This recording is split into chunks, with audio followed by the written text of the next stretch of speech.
Hello, it's me, indie author Julian Greystoke. I'm back again for a type of video I haven't done in a little while, and that is a writing advice video. This video was brought to you by Threads, where I saw someone talking about how they were struggling with their main character. They were like, my main character is just like, they're not interesting to me, they're probably not interesting to the reader, I'm getting distracted from them. Like, how do I make an interesting main character? Main characters can be really tough. A lot of times because they are the reader's way into the book, it can be easy to make your main character blander and less interesting than your side characters. So I ran for my handy dandy notebook and I wrote down some of my advice for keeping your main characters interesting, because I am pretty good at writing characters. I don't just say so myself, I've also been told.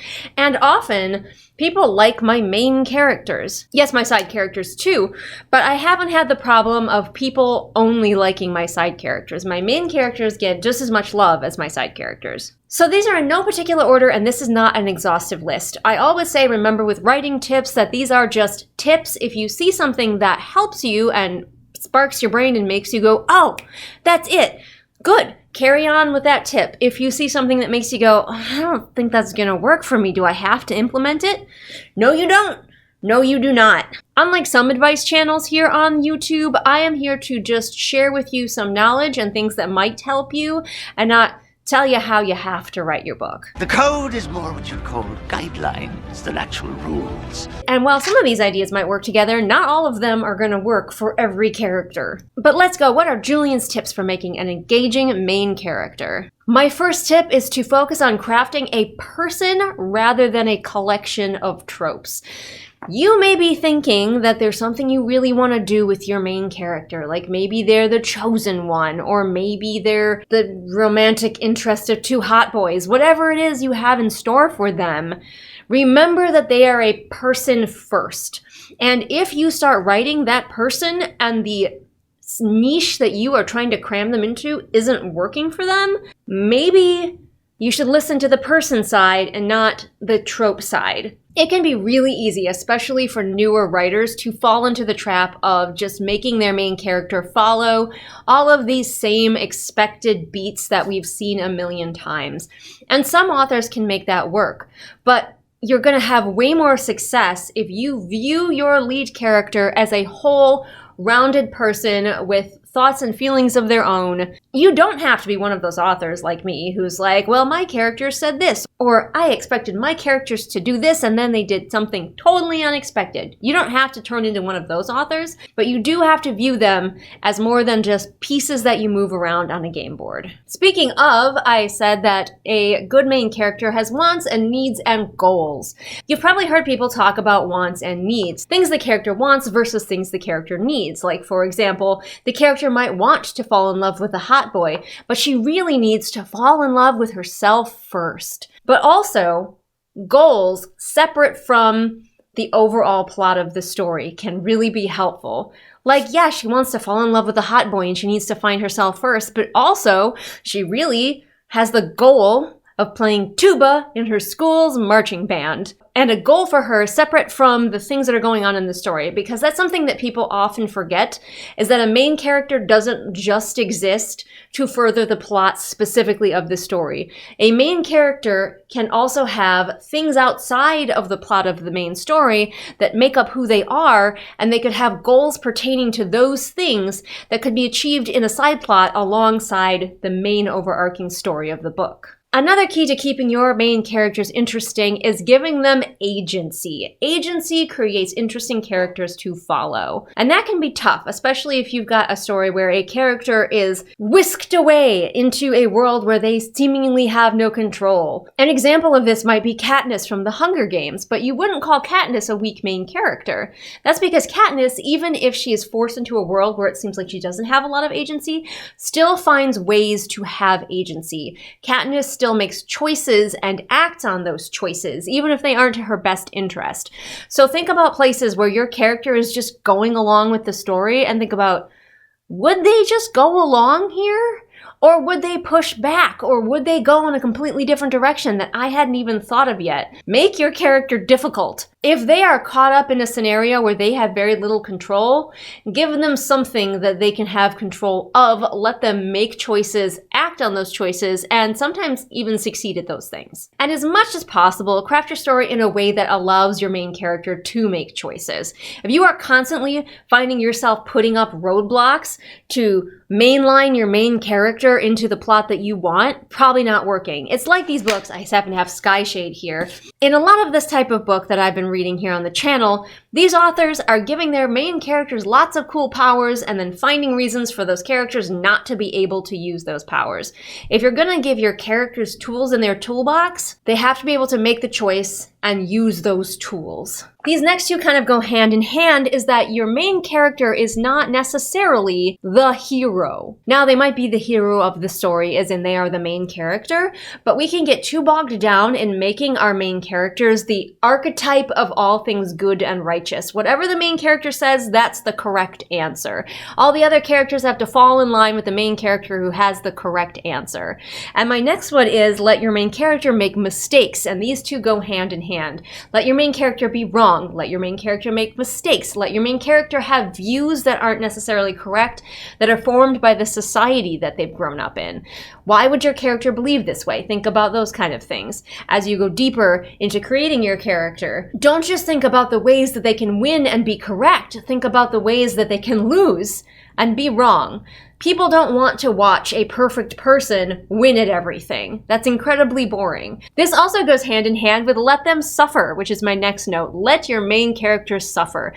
So many mainstream books that I've been reading recently do not believe in letting these people suffer. Any pain that the character is in is solved in the very next chapter. Like, let your main character suffer for a while. Like, we don't need the instant gratification of all of their problems that they have in one chapter being solved in the very next chapter. Heck, sometimes they're solved in the very next paragraph. Don't be afraid to cause a little bit of mayhem for your main character and let them sit with that for a while. Let it take a while to resolve, and the main character should also have a hand in resolving it if possible. My next note could go either way, and that is maybe don't get too detailed on your character outline. It is really, really tempting to go and dump every single detail into this huge, sprawling character outline. But when you do that, it can lock away some of your creativity. I'm not saying don't make a character outline and plan out those things, but allow room for discovery.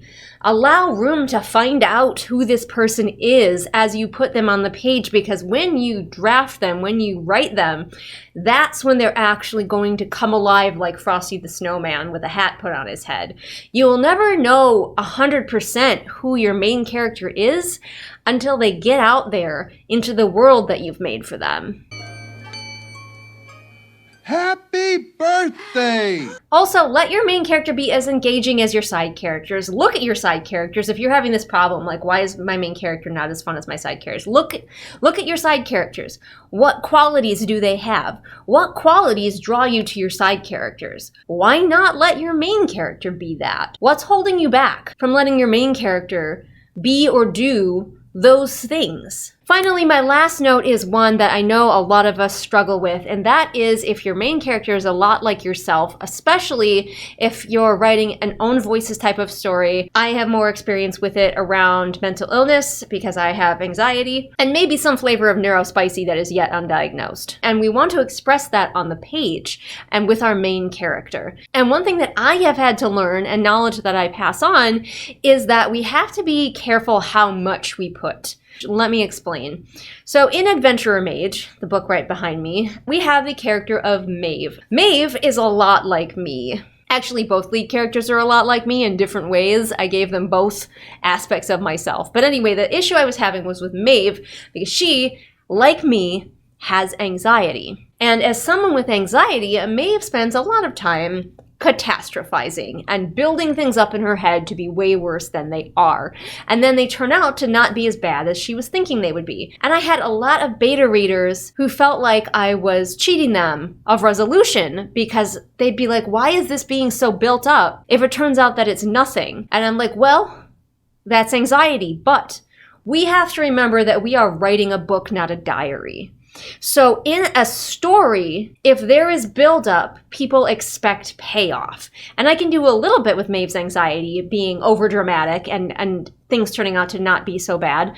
But if I do it as much as happens in real life, in a book, in a story, in a fiction, then it doesn't feel real and the reader starts to feel let down and cheated because they keep being built up to things that never matter or come to fruition. People still fully understand that Maeve has anxiety and relate to her, even though I pulled it way back on those times when she's stressing out about something that doesn't come to fruition. You're not going to lose anything by not putting in every single ounce of all of the thing that happens to you into a fiction. You want to write a memoir? Go ahead. But fiction has expectations from readers and beats and rhythms and flows that we need to write around if we are writing with our mental illnesses and own voices in mind. Does that make sense? That might be difficult to hear, but I hope that I have made it at least sound logical. So there you go. Those are my tips, at least for right now. Those are my tips for how to keep your main character engaging. If you're struggling with that main character, just oh man, they seem real boring. Pull them out of the story and have a look at these tips like you're putting a car up on blocks to check the engine. Don't forget, as I previously mentioned, that I am an author and you can check out my books now to see how you feel like I've done with my main characters. They are available on Amazon. And you can also become my patron or a channel member to get exclusive content not seen here on the regular channel. I am also so many things. I'm a developmental editor. So if you're looking for some help, like maybe you're struggling with your main character and you just don't know what's wrong, you can call on me and I can help you figure out not only what's wrong, but different suggestions for how we could fix it. Half the time it's something small and easy that you're just too close to the book to realize. And there's nothing wrong with that, by the way. It happens to everyone. Anyway, I hope you have an excellent rest of your day, night, whatever it is where you are, and I will see all of you again next time with whatever it is I happen to be doing next time. Bye! I've got every cigarette card they ever printed of you. My whole family took up smoking just so that we could get the whole set. And I do it for you too, patrons. Okay, maybe I wouldn't go quite that far, but I will read your names out so everyone can hear how awesome you are. Jennifer, Nemo, Tactical Hot Dog, Haley History Nerd, Stephanie, Pixelizzy, Raya, Christina, Cameron, Lady Kragan, Jose, Lunar Muse, AJ, Marshy, Semidark, GK, Scout, K, Annika, Jen, Gay Tutter, Tina, Laknunga, SB Boots, Martha Baggins, July, Bird Anonymous, Sarah, Cat, 78 kilograms of shade, Veda, Roma, Pantsing Pony, Haley, Sam, Kira, Kohikaru, Mooney, Puttamanster, Kirsten, Bear, Jojo Bookish, Robin, Ursula, Caitlin, Jessica, KJ, Mufflier, Celia, Alyssa, Deborah, Afra, Swamp Goblin Waifu, Sophia, Merween, Kit, Hidden Glade, Light Julie, Belle, Patrick, Anne Sophie, Callison, Vampire Antihero, Shelby, Zaire, Jesper, Rennie, Scribbling Cat, Savvy, Jenny, Amanda, and Lisa. Thanks so much for continuing to be my patrons into the new year. I've got more exciting patron videos planned for all of you, so look forward to it.